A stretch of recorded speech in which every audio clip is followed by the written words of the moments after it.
Opening night here at the clubhouse. We're doing a stand-up with the brand new mics. I get one too. Yeah. I'm sort of like Robin Murdoch on Fox 2. Yeah, we decided to do the stand-up mics for this one, but you know what the hell, just having a little bit of fun. We had fun tonight here at the clubhouse. It was a good one. Opening night, the curtain raising at Pitbull Stadium. We were hoping not to get chewed out, and by the way, Pitbull wasn't there, by the way. Of course he wasn't, you know what I mean? He was probably following Messi or something like that. Probably so, Mr. Worldwide, whatever, Worldwide, you know. right. He's just got the name on the damn stadium, for God's sakes. We got the trophies behind us, we got the posters behind us. It's kind of a little bit weird how sports marketing is sponsoring a stadium, and it's kind of where I've seen it, but never a musician. Hello?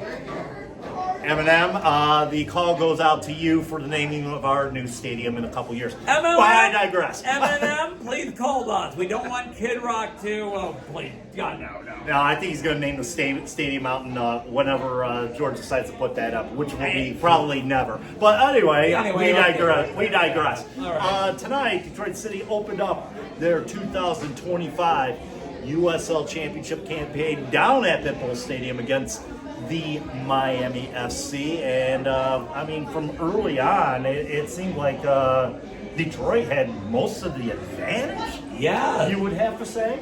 Yeah, the passing in the first half was 92% accurate. I must say they were 91 overall for the game. Oh my! With 574 accurate passes for Detroit City tonight. It seemed like we played a team that still doesn't get it. Yeah, I think they're still learning because this team is brand new. With all these veterans that they brought in, you see some veterans. You have MLS players, international players. It's like a whole rebranding of Miami FC, and it's still the same result at the end. Well, it was good and competitive. Although there was one clink, but we will get to it when it comes. Absolutely. To look at it here, we'll look at the commentary here. The commentary. From early on in the match, Detroit City pretty much dominated things for the most part in the game all night. But like I said, I mentioned Miami being undisciplined for the most part there. Detroit got the first yellow card of the evening. Marcel Pelusi got a yellow card shown to him. It was in the 24th minute of play. The first yellow card of the evening came to Miami. Sebastian Bianco received the yellow in the 17th minute of play. And let's see here. And then Miami get another yellow in the 30th minute. 30th minute, Mato Romo showed the yellow card, bad foul. Of course. 1 minute later. 1 minute later, we have highlights, and guess who scored? Okay. Here. Corner. Jacil Cedeno with the corner kick over to Michael Bryant with the header. And he had a beautiful header, must I say.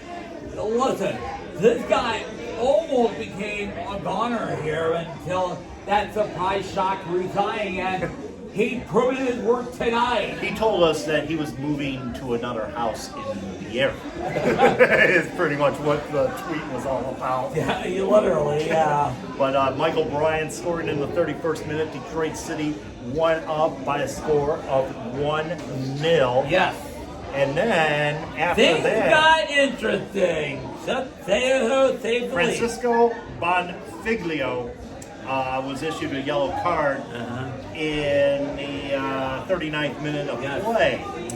However, a couple minutes later, a pretty bad foul occurred. And it was an almost ugly foul. Both he and Michael Bryant were colliding. He got the foul call, but as he was going down, he kicked Michael Bryant in the back of his leg. Studs up, studs up, game good play, and he felt he was moved physically, and I think it was the right call. I mean, yeah, it was the right call. Technically, it was his second yellow of the game, so he was Two yellows, ego red. Bye-bye. Yep, booted out of the match at that point. I mean, if he hadn't been shown that yellow earlier, I would have felt that, yeah, most definitely that would have been a red card. You're right. And, Miami going down to 10 men at that point. And they were 10 men for the rest of the game. Yep, pretty much. And, Detroit City just kept on pressuring them, kept on keeping on as far as keeping on. As far as being having the possession, controlling the ball and whatnot throughout the match, and it was just it was all city all night long. All night disco party. Yep, couple of more substitutions later in the match. Of course, Detroit City. They didn't use their full complement of subs, but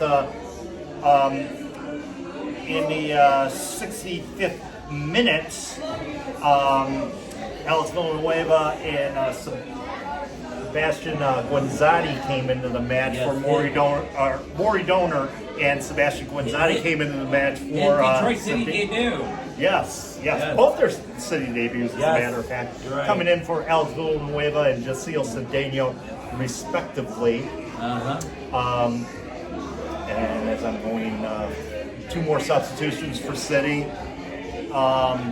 Another Ben Morris came in for Atas Juf in the 76th minute of play, and then magic happened later on. After that.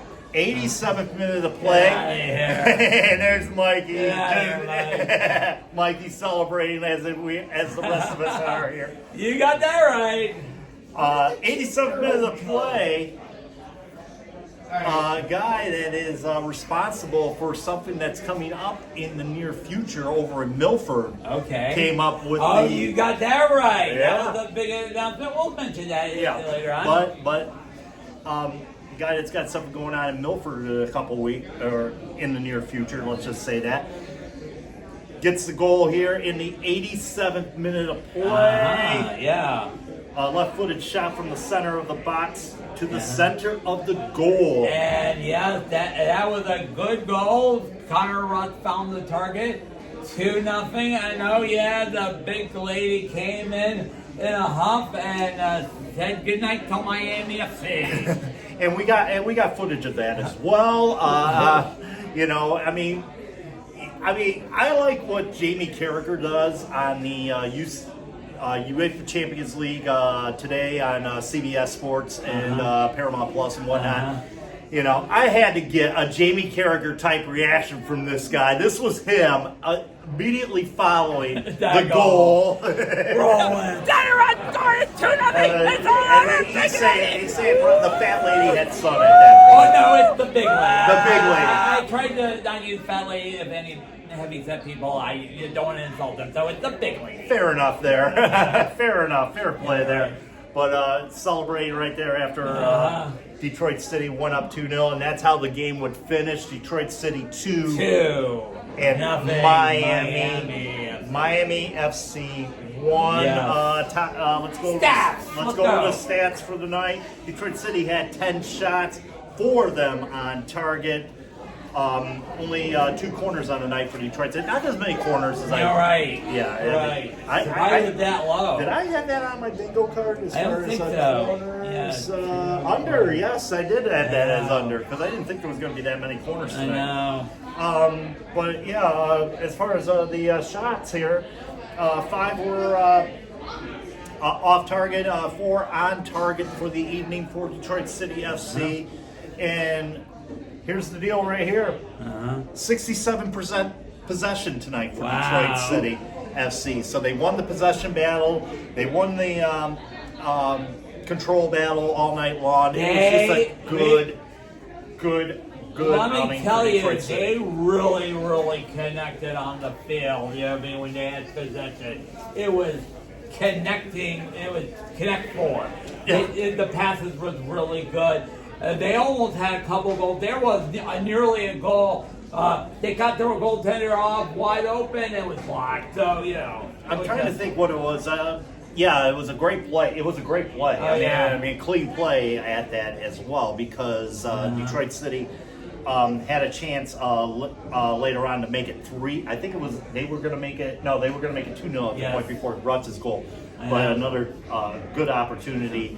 It was thwarted off by the defender of Miami. And by the way, the player of the game must be Michael Byron. Here he is. Oh, let me tell you. I mentioned this, Rory. I'll say it again. Michael Bryant, we don't know or he was going to stay with Detroit City or leave out west. He's from the West Coast. And then he resigned too. Everybody was shocked. I was shocked. You were shocked. Yeah. Everybody was shocked. Everybody was shocked. Everybody thought we thought he was a goner from the team. But now that goal tonight and his play overall.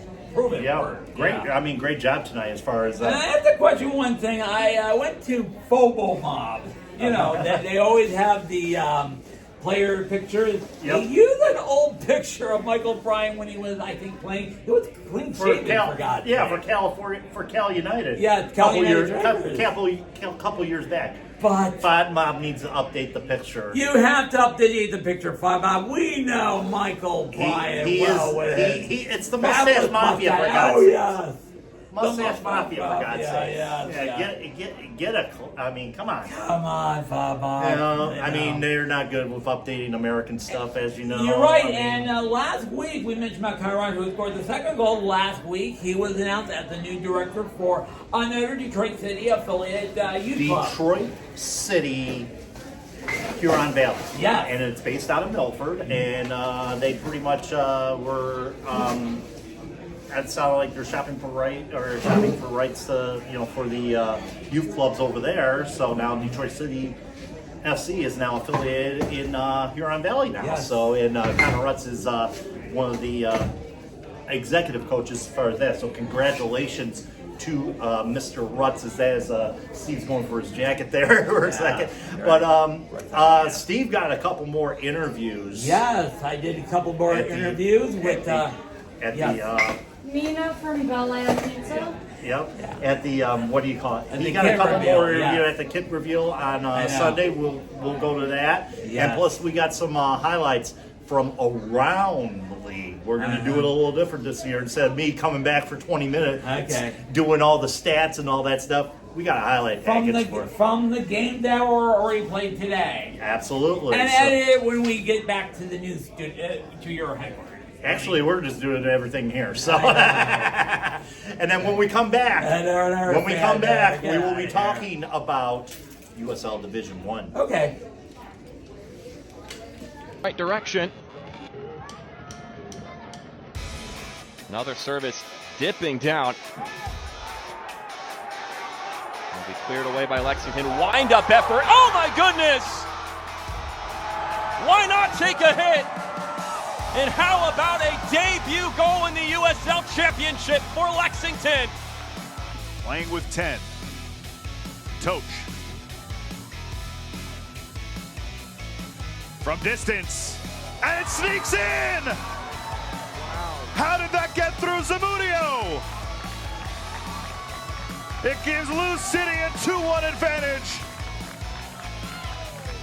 So Martinez will have to get at his 2025 season started his debut next Saturday. United would like to get out of Birmingham for the W, however. It's a nice save initially by Van Oekel. The follow-up, however, is good for Loudoun United as they take their first lead of the season. A head coach will give you a heart attack. But yeah, just keep the ball out of the net and connect some passes. I wonder if they called that a scorpion. Trouble again from McGuire this time. And Williams is going to make a pay and ties it up. So McGuire comes out. And we just talked about just making the normal plays. He gets in trouble. Torres trying to keep and dribble around the pressure, which he does. Torres, the cross. Bounces, and a score! Cabrera! Andy Cabrera had bounced to him, and he ties the match in the 92nd minute.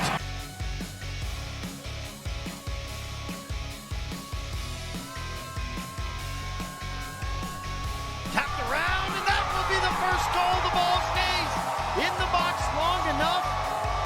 Capuzano was already committed, and Pacheco gets one. Clean sheet and saves leader. This comes out wide. Great distribution started this. Here's Cameron Dunbar. Dunbar leaves Riley in the dust, slips ahead, across the face and goal. Tackle for the opening goal for Orange County. McPherson trying to fit it through for Arteaga. Arteaga never gave up on it, slid in behind. And Rodriguez nudging it forward. And it's not the best of clearances. It's going to fall in behind for Pinzon, who takes the gift and scores Vegas' first goal of the season. Flip from Traore, but it does a good job to collect and come back around. Calhera pressuring, now a takeaway. Calhera turns, nobody in front of him. Rakowski comes up, Rakowski makes the first save, dives down, the goal is wide open, and it's 1-0 Tulsa.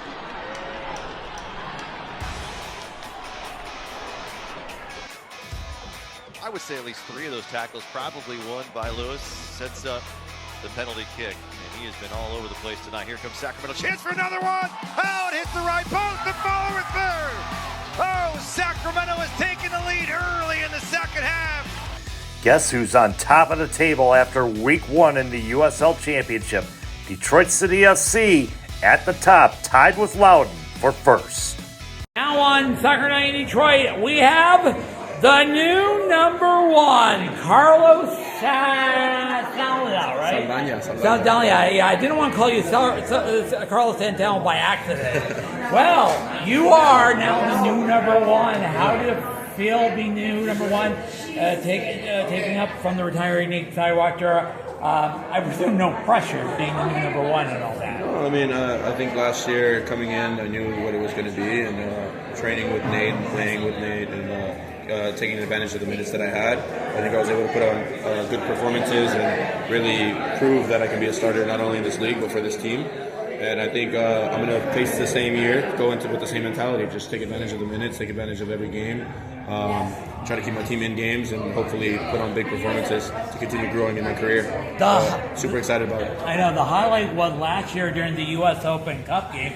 To say I have seen it almost everything. You're the game-winning goal in PK. After all 10 forwards came, the goaltender, the Hampton goaltender missed. And how weird was that? Was that a surreal moment? It's definitely a once-in-a-lifetime moment. I think it was just a top-tier moment. I think, especially football-wise, for it to go down the way it did until the last PK. For me to make a save on the 5th PK and push us through, I think it was an amazing moment to live, and not only for the club but also for myself. What do Danny see into you make it really good and trustworthy with you being the number 1 player in goal, the man between the ties, hoping it would hit pipe and all that, and making the big stage winning? I think it was just about going out there and trusting the way that I can play. Taking advantage of every play, taking advantage of every moment, and executing at the end of the day. That's what we trained for, and I was able to really put on not only good moments, but just good performances last year. Yeah, I know. And with the Eastern Conference all loaded up with the top gun from Battery FC to Louisville to Indy and Tampa Bay, you got your work cut out. Oh, for sure. I mean, I think last year we did a good job of overcoming certain expectations and overperforming in a lot of games, and really when it came down to it in the end, I think I speak for the boys when we say we wanted more out of the year. So I think we're just going in with that same mentality to try to go in with the chip on our shoulder, earn every game, earn every 3 points, and at the end of the season just see where we stand. I'm going to say we're 2 weeks away from the home opener against Birmingham. The first 2 games, Miami FC at Pitbull Stadium, and then the champ Colorado Springs, Louisville. That's not easy, but what will be the feeling like for you coming into Keyword Stadium, an older stadium, with the fans that you're having now that you are the new number 1? I'm just super excited. Like I said, last year I definitely felt like there was moments where I was already taking on that role and playing big games. So I think I'm super excited to have the fans supporting me and everybody having my back, and honestly going in with that same confidence that I was playing with last year, just in hopes of building and, like I said, putting on another series of great performances throughout the season. How much Nick Steinwacher has been in the transition as he is now up out of the game? How big a help was he? I think whenever you have a guy like Nate, the experience he brings, the type of person that he is, and at the end of the day, it's just like when you're up against a guy like that, competing for minutes, it just pushes you to be the best version of yourself. So I know. For sure, going to miss him, and hope to be able to take my level up and forward the same way I pushed myself last year. And you're the man to do it. Listen, great talk to you about. Best of luck of the season. Thank you. And wish you luck this year. All right, thank you so much. Thank you very much. See you guys. Thanks. Now on soccer night, we have the one and only midfielder, the one and only. Oh, by the way, leader of the Mustache Mafia, Michael Bryan. How are you? Excellent. How are you? I'm doing well. Happy to be back with everybody and get the season rolling. Yeah, well, you were the big surprise of this ridiculous offseason. Everybody capped you as a goner. You retired when our team West Coast because originally from the West Coast, right? Yep. And we all thought you were a guarder, but then when they signed you resigned, like. Other than the nice bump in pay, what decided you to stay here in Detroit instead of going elsewhere? Yeah, the offseason obviously offered a lot of question marks and didn't really know what was going to happen, but ultimately happy to get a deal done with Detroit. Detroit has become home, and it's home away from home, and I'm just happy to be here. No one does it like DCFC when it comes to the fans, organization, community, and I'm just happy to be a part of that. It's a really big thing for me. You become a fan favorite part of Mustache Mafia. Did you ever thought this was going to change? No, not at all, honestly. Like, when I grew out the mustache, it was actually when I visited to play Detroit on Cal United when I first started growing it out. And then now it's turned into an amazing thing, and we could do it for an amazing cause as well. I know, and an amazing cause is mental health, right? Yes, sir. I know. It's unbelievable. The team is a little bit different. You don't have Maxie anymore. We all thought we would build around him. Now we have Ben, but we have a 3-4 striking force. Yep. Hopefully. Yep. What do you expect out of them? Yeah, I think we just got to go off of last year. I think us in the back, we'll handle our business. But no, it's super exciting to see our talent up top. Ben, Darren, Tess coming in. It's super exciting. I know they're going to do awesome, man. They're absolute ballers. They're going to ball out. They're going to score a bunch of goals like keywords, so it's exciting. And let me tell you, that's what we need. Goals. You can't replace Maxie with 10, but you have a 3-headed monster like Ben Smith who also scored 10. And 2 proven strikers. Oh my. They're looking to do damage. Yep, and they will. They will. I know. So what are you expecting? What else do you expect from the Eastern Conference? Do you think you're going to make the playoffs for the 4th straight year? Oh, yeah. USL? Yeah, of course. I think getting in the playoffs is a definite must. And obviously we want to host a playoff game like we did last year. Right off that energy. It was great to have a playoff game at home, but you just got to get that win next time. And by the way, we have all the Mafia looking after you. Me, I wear a beard. And I love them all. I love all you guys. Well, listen, good luck for the season. Thank you very much for talking to me. Thank you, brother. I appreciate you. Thank you very much. Thanks, guys. We're good. It's live. It's a festive atmosphere here at the clubhouse. Comes away with a 2-0 victory tonight. He was like randomly here. Detroit City is. But Detroit City comes away with a victory. As I mentioned, they defeat Miami FC by score, as I mentioned, 2-0. And in lieu of trying not to repeat myself again, big news came down the pipe earlier in the month. And of course, it's sending shockwaves in the U.S. soccer world. Everybody have an opinion. If you want to see it before the Fort Indoor game, go to the Soccer Night pregame, and he had a lot today. I was in there because I went to roller derby. Yeah, this was I choose a bad time with this big news. Oh man, it was huge news because USL decided that in 2027, 2028. Now here's the thing with that. when they're saying 27, 28, they're talking maybe European calendar on this deal, so we don't know how that's going to turn out. But the news was that they are going to go they are going to apply for Division I status. And like I said, this is game-changing news in the world of U.S. soccer. I know. Obviously, you know the Division I league in this country is Major League Soccer. Single entity, closed system. Yes.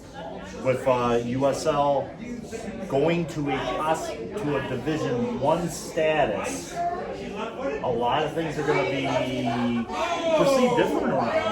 And I know you have tons of views on this. I commend them for trying. Well, let's say that. They're trying something new with something a little bit totally different.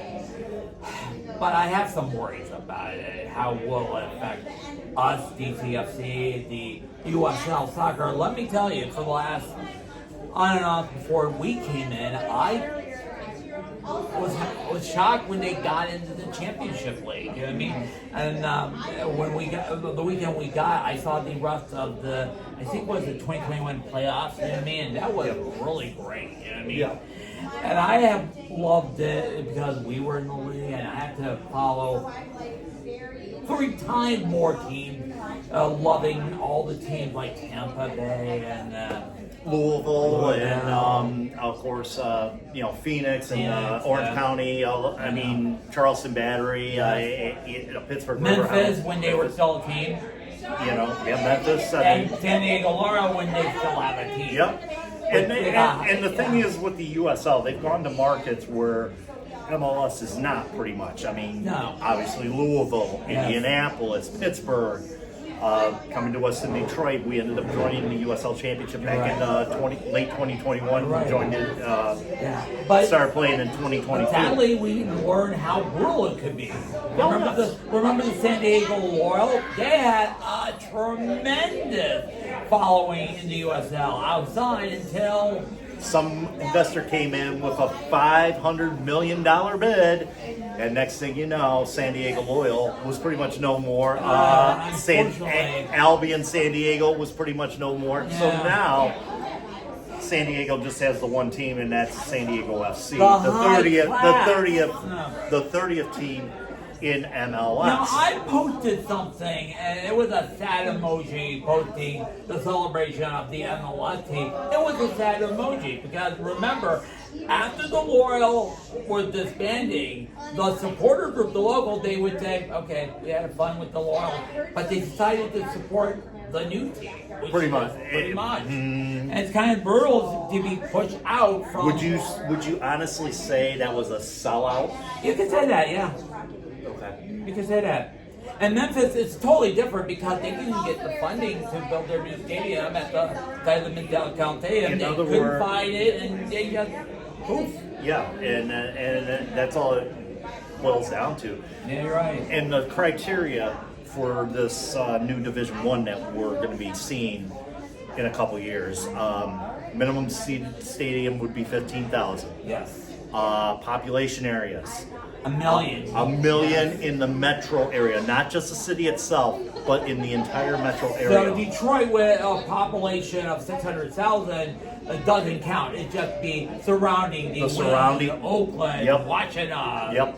Monroe. Basically the Tri-County area. When you figure in the Tri-County area, so to speak, we're over 1 million. Yeah, so, right.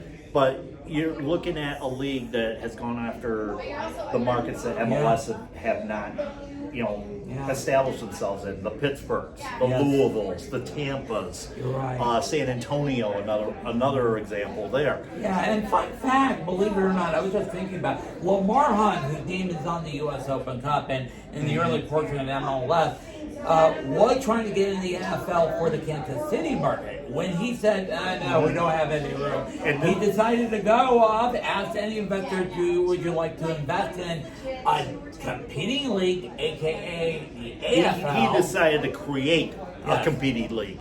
in which told local Detroiter Ralph Wilson, Yeah, who Ralph was Wilson, a part yeah. owner with the Detroit Lions at the time, ended up joining, and then they ended up forming a team in Buffalo. Buffalo Bills, yeah. And they've been around forever. Forever, So, I mean, for 50 years, and they're going to have a new 60 stadium. years. Yep. So Ralph, not Ralph Wilson, but Lamar said, "Work, you guys. I'm going to carry the league. I'm going to ask anybody to get the outdates and the characters and all that."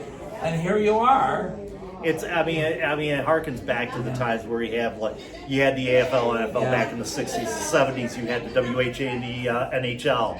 You had the ABA, NBA, and of course, some teams merged into it. In which, the AFL and NFL, all the teams merged and then created one NFL now. I think all the USL fans are just concerned. We have built on an incredible culture as a championship side, although in Division 2. Would it change with, let's say, AKA a League One that would pick up the teams that are successful in the championship?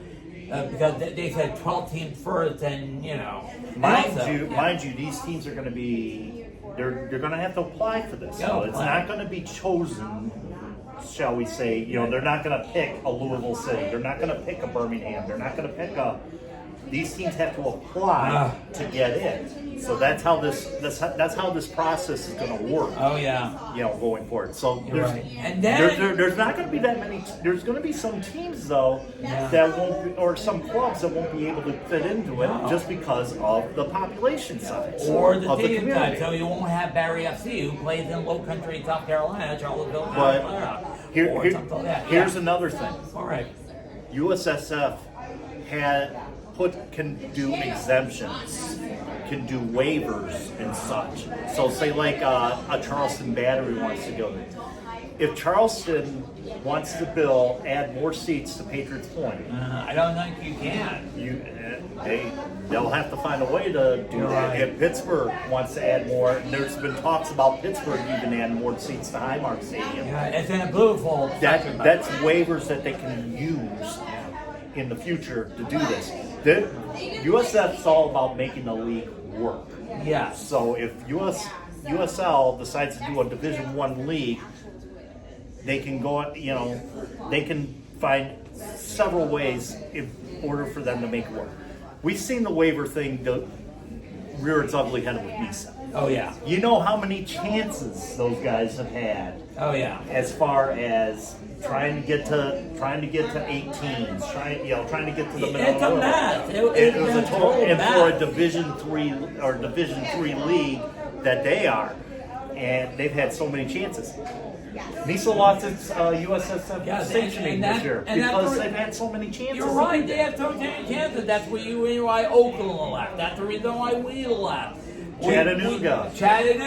We played, and Chattanooga went to MLX Next Pro. And not only that, you're saying, well, we're doing better than all the teams who could barely scrape 100. Exactly. Yeah. It's just, and of course, you look at what NISA was. For example, NISA, you had 3 teams pretty much floating the boat. Us, Chattanooga, Oakland Roots for a little bit there. I mean, they even tried to go after the New York Cosmos until Rocco pulled his shenanigans with the lawsuit, and that didn't work. The NASL, remember, and here's another thing. This was announced a couple of days after the version 2.0. Not very long. Not very long at all. Yeah, you're right. And not only that, here's another thing you mentioned about stadium. Like I said, we're building the new Porttown Stadium that, originally was supposed to be under 14,000 for the championship league. Dude, that changed now with the whole sanctioning thing. Mind you, nothing has been officially announced as far Nothing. as the Yeah, seating. you're right. All right. Everything is speculation at this point. Okay. Until they go to city council and finalize a plan and it's brought on the table and all that stuff, we'll probably know and voted on, and that's when we'll probably know where we're going to be sitting as far as the stadium size goes. Okay. And renderings and all that fun stuff. But you look at it, a lot of rumors were saying we would be just under the 15,000, so that way we don't get plucked by MLS. Okay. In this case, I think USL League or Division I gives us an opportunity to have Division I soccer in this town without having to go the route of having a billionaire come in and scoop up the club, take the identity like they tried to do back in whenever that was. Remember Gorich and Gilbert and the Detroit Lions, and then the failed mistake changing location from the failed jail site to Ford Field. Ford Field, and that ended up getting thrown out the window. Thrown out the window, yeah. But I mean, okay, here's another. I'm going to throw another thing. All right. Into the fire here. All right. Indianapolis. Oh yeah, they have been courted by MLS. Oh yeah. You've got the Indy 11 been trying to build a new stadium for the next couple of years. Is this going to end up being a game changer for them as far as that goes? And will that group that owns the 11 try to go forward with building a new stadium without city funding to lure themselves into Division I? I would say maybe. It's a maybe, considering that they were going well until they dug up some burial site, and all of a sudden the Indy City Council said, "Oh my God, this is we have a dirt site. We could call MLS and all that." And this is my own speculation. And they've been stuck in a rut. They want to build their own stadium. They're not going to play at Michael Carrick Stadium, home of Indianapolis University, Indiana, and just say like, come on, we there could be room, but as you probably know, it's difficult to have two teams. You know what I mean? Big cities like New York and Los Angeles and Chicago, you do two teams, but even Miami. Miami can have a division, have a Division I MLS team with Inter Miami, and then have you could even see in the pictures. Was there anybody there? Well, there was people. There was people there. There was people there, but I think I heard more Detroit City fans than I did Miami fans than I did broadcast. Hey, we love our traveling rovers. You know what I mean? Also, let's switch subjects. Another lore, something you don't see in the MLS, but you see the world over pro rel. This could be a caveat. This Division I league, and USL has been talking about this for the last couple seasons, since basically we joined USL Championship. There has been that talk. There has been, either speculation. It's been brought up at Board of Governors meetings and stuff like that, whether to vote on pro rel or not. With the system they have with this new Division I thing, there's a potential there where USL could pro rel within its own ecosystem. Oh yeah. You have the championship teams. You have those that will be applying for. and you got new teams that are coming about. You got a Dallas club. Yeah, that was out of Garland, Texas. Garland, Texas, Jacksonville, Buffalo, New Orleans, Buffalo, Milwaukee. Don't forget the new Santa Barbara team. Yeah, Santa Barbara, just outside of Los Angeles there. So you've got teams that could apply for this stuff and all that stuff. And then what they were thinking, and I'll yield back to Matt Sheldon, one of his Become a League videos. Yeah. He was talking about this a couple years ago when it was first brought up, where they would insert like a league in between the championship and League One. This throws that idea out. Yeah, you create a new Division I. Championship would still be Division II. Yes. League One would still be a Division III league. But you have these teams go up. You start at 12. Get your 12 teams in it, move it up to 14. But here's another question. Will the winner of the championship league when they pick the 12 team, does the expansion happen with the team in the championship? Let's say the top team get the automatic spot, and then we're going to have a playoff for. It is yet to be determined on how everything shakes out. There's a lot of logistics that are going to have to be involved in this whole Division I and the possibility of pro rel. There's a lot of, let's just say, there's a lot of doors that have to be open. Here's another discussion, and this is really good because a lot of the European League, when you go for the entire team, a championship crowd, you fill that with Celtic, your favorite team, and all that. One day, St. Pauli will hold up the Bundesliga title. Yeah. You know that. Here's another question. Would Payoff still be in the new League One team, or possibly not? Who, the League One? Oh, you're talking playoffs. They might. There might be some type of playoff structure as far as that goes. Say say you have your two top teams. Yes. I'll take this as an example. Okay. You have the top two teams in say League One. Okay, they would automatically go into the championship, or the top team in League One go to the championship. 3 others would play for the playoff. This would be a scenario. However, you look at the United States sports structure. Yes. Everything's determined by a playoff. Even the USL Championship is determined by a playoff. Doesn't matter who and gets. Major League Soccer, we saw that when the best team in the league with the best player in the league lost in the first round. We saw it last year when Rhode Island beat Lou City, who had a record season. And 2 seasons after that, Phoenix would beat the entire top 3 of the Western Conference. Mm-hmm. So, and I think the last time I think it was 22 where a team with the Players Shield and ended up winning the championship. I believe that was San Antonio FC. Yes. If I that was our correctly. first season. That was our first game, by the way. Yep. And I think that was the last time the team with the Players Shield ended up winning the title. Look at us last year or 2 years ago. Pittsburgh was the team with the Players Shield who ended up beating them, Detroit City FC. The Pittsburgh Miracle. Yes.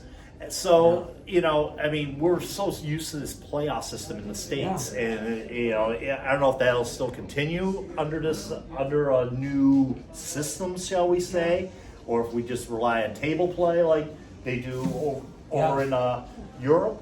Yes. So there's a lot of ramifications, a lot of Pandora's boxes that are being opened when it comes to this. One more subject, and this is the last subject where we talk about this whole League One thing, is the change in calendar. They're going to, right now, all the U.S. Soccer League goes from calendar year, from March to November or October. Correct. The change would be moving everything from August, take a winter break, and then March. I'm kind of a little bit worried that this League One league and MLS, who are also thinking of moving to the European League, I'm going to say this, will get lost in the shuffle.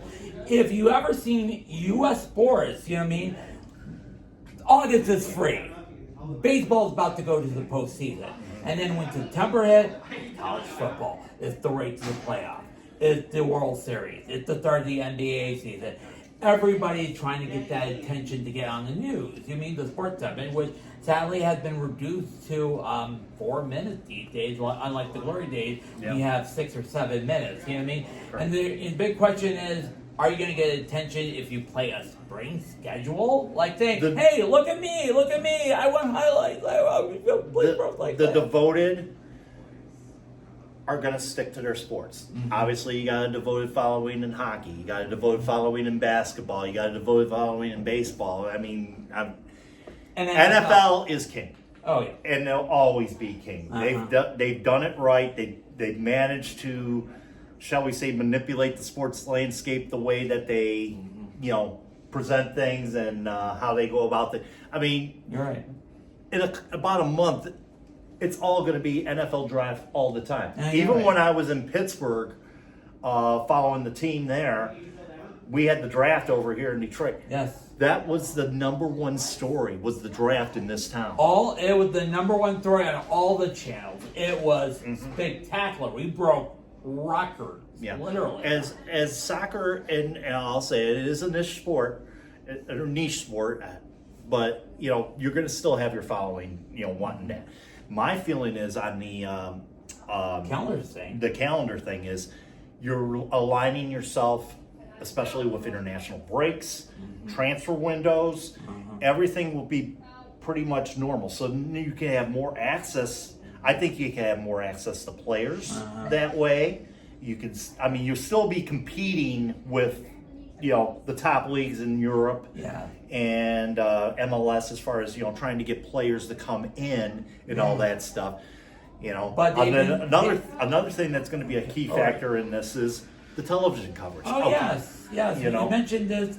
Because believe it or not, the deal with CBS and ESPN is going to run out after, was it 2026? 2026. World Cup season. Yep. That's going to be in U.S., Mexico, and Canada. Yep. And We're the big, not harassed and the by big, it, yeah. and the big thing is when you do a calendar like that too, you make room for competitions such as the World Cup, Yes. such as a CONCACAF championship Yes. in this country, Euros in Europe, obviously. Yes, right. And those competitions happen over the summer months. Yeah. You be in line with those competitions, so you're not risking losing players in the tournament in season, mind you, in season. Now that was the one worry we had about the World Cup a couple years ago, being in Saudi Arabia, because it was in season. You were risking players. It was in Qatar, by the way. Yeah. It was still in season, late. November, December. Yes. It was still because the temperature was more comfortable than let's say 120 degrees in the summer.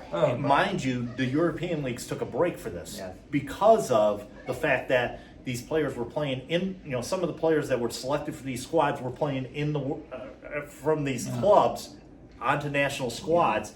It disrupted the system. So this falls in line with the international game, in my opinion, which is good because, like I said, you go through international breaks, transfer windows, what have you.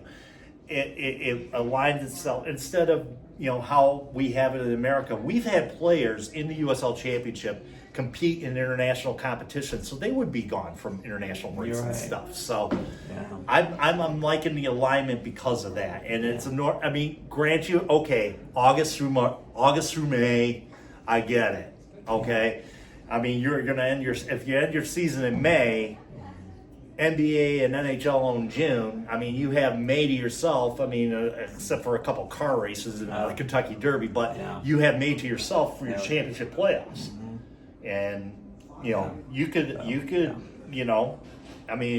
make a killing just in May, with your championship playoffs. Mind you, USL last year beat MLS as far as the championship game goes, and there was two teams from big cities playing in that championship game in MLS. Yes. We had Rhode Island and Colorado Springs for the USL championship game, Rhode and it outrated the MLS championship on linear TV. And I used to remember when a city who have their own port team in a big-time championship game, Rhode Island, it's the smallest state in the union. They were playing in temporary stadium. And when they got in, they did get TV card. Same thing in Colorado Springs, which is in the shadow of Denver, Colorado, up the road. You know what I mean? But technically not in the same district as far as the population is. Same general area, direct marketing area, I told you, I'm going to wrap up with this. I hope they play it right, because if they don't play it right, the Blackbirds of MLS could swoop down and all those merchants were saying, we have spent our almost entire life saying fork MLS, and now if this doesn't work, holy shoot, I'm thinking another crazy merger. And Don Garber has been talking about expansion again, from what I've been understanding. He was reported saying that last week, as a matter of fact, when San Diego Loyal opened up in their own stadium for the first time ever. So. But enough about this League One talk. We'll be dabbling in this as it develops. 2 years. As it develops, as you know. For the next 2 years. But I hope we don't get headaches. Yeah, right. But the here and now. Okay.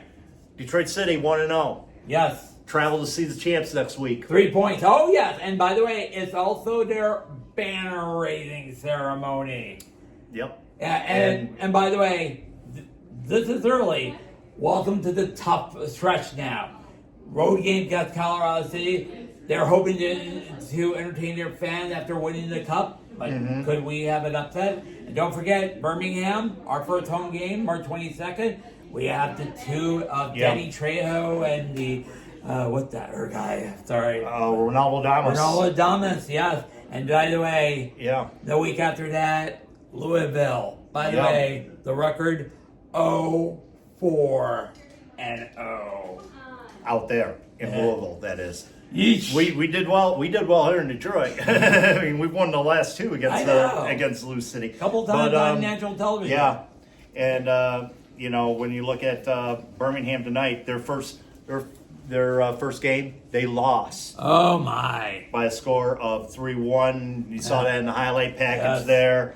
And then our opponent after that, Lou City, comes away with a victory. Oh yeah, over Battery FC. Over Charleston Battery and Patriots Point. I have to mention the reason why I call it Battery FC, because I mistaken Charlottesville and Charlotte a lot. So Battery FC for me.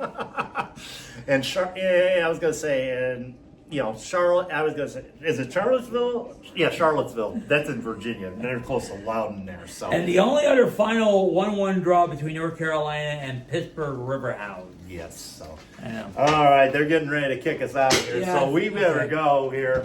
We'll see you again next week. Next week. 6 o'clock kickoff. Detroit City FC taking on the champions. The champions. The champs are there. So I think we're the last one to leave. Yes, Okay. we are. Let's So- wrap it up. All See you right. later. We'll see you next week from Thank the you. clubhouse. For Steve, I'm Matt Gatt. Keep your feet in the ground. Keep reaching for the galaxy. 2-1 winners, or 2-0 winners tonight. Detroit City over Miami.